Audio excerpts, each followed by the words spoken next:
5 tane kipriydi, 3 Mehmet'i sürmedi saçlarında.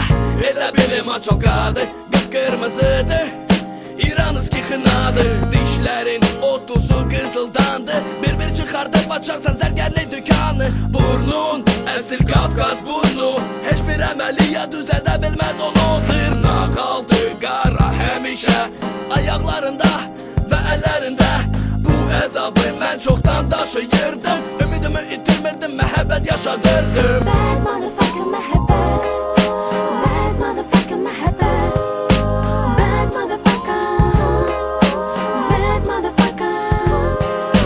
Zehirli güzgü həqiqətin olduğunu görsən, həqiqət az maz biraz matras uzanas. Çöktü öptü ağzıma nəsə düşdü, qızıl dişlər yadıma düşdü.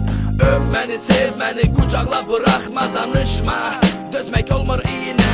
Hardasa 50 qaz kravatın altında var idi hər ehtimala qarşı. Sevgili canan boğulub məhv olmadan, məhəbbət havası ilə yaşayan. Bad motherfucker məhəbbət, bad motherfucker məhəbbət.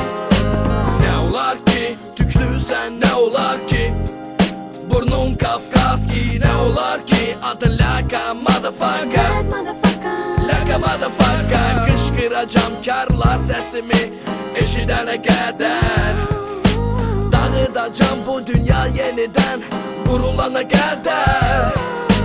Parlayacam istisiz ulduzlar sönənə qədər, ağlayacam bu tale üzümə gülənə qədər.